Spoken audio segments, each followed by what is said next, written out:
Assalamualaikum warahmatullahi wabarakatuh. Video kali ini saya akan membahas tentang gagal bayar Kredivo dan gagal bayar di Akulaku. Nah, banyak pertanyaan banget yang sering ditanyakan ya teman-teman, yaitu terkait apakah Akulaku dan Kredivo ini DC-nya sebar data atau tidak.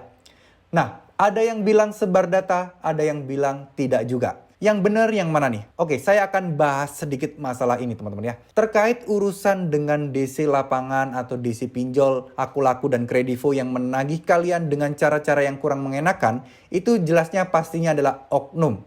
Ya, oknum DC yang sebenarnya kebanyakan dari mereka itu adalah karyawan outsourcing, di mana pihak Akulaku atau Kredivo menyewa mereka untuk menagih pinjaman ke kalian. Nah, ini yang nggak enaknya nih teman-teman. Jika pemakaian DC seperti ini, jika DC-nya tersebut melakukan kesalahan-kesalahan, biasanya aplikasi Akulaku atau Kredivo itu jadi seakan-akan lepas tangan ya. Dalam tanda kutip lepas tangan seperti apa? Mereka bilang mereka akan menegur DC tersebut dan akan memecat atau menyetop DC tersebut untuk digunakan kembali. Yang namanya outsourcing bisa dengan mudah untuk digantikan teman-teman. Jadi Akulaku dan Kredivo atau pinjol-pinjol legal lainnya, dari situlah mereka kebanyakan lepas tangannya atau dalam tanda kutip cuci tangannya teman-teman.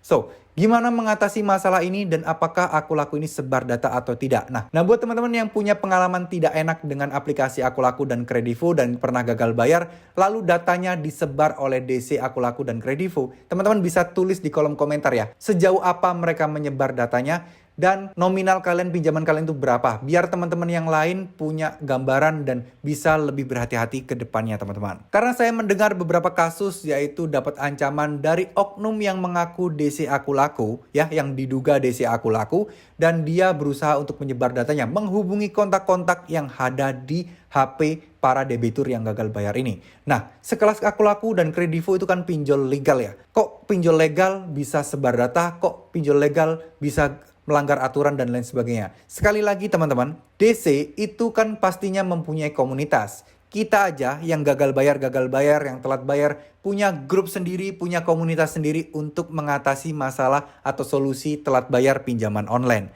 Apalagi mereka bidang profesi sama, kerjaannya sama, mereka pasti mempunyai grup sendiri, mereka pasti punya komunitas sendiri, yang dimana di dalamnya pasti ada DC-DC dari pinjol ilegal. Pastinya ada kemungkinan bahwa data kalian yang pernah atau sempat mengajukan di pinjol ilegal sudah tersimpan oleh mereka. Jadi dari komunitas ini bisa saling bertukar informasi yang menyebabkan data kalian ini bisa tersebar. Karena apa? Karena banyak aplikasi-aplikasi pinjol yang sebenarnya tidak mengakses kontak, tidak mengakses galeri, kok bisa dia mendapatkan data kalian. Nah, seperti itu ya teman-teman ya.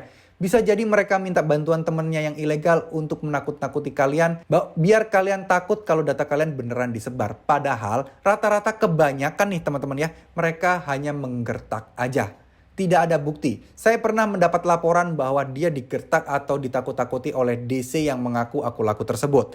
Nah, dia bilang, ini adalah data-data kamu, nanti akan saya sebarkan ke semua teman-teman di sosial mediamu bahwa kamu tidak membayar dan lepas tanggung jawab. Si debitur yang gagal bayar ini sempat mengancam balik. Nah, lakukan aja silahkan, saya tunggu malam ini, saya capture chat ini, akan saya laporkan jika hal itu terjadi. Nah, ternyata setelah ditunggu-tunggu sampai besoknya, lusanya, tidak juga disebar dan itu terbukti hanya gertakan belaka teman-teman.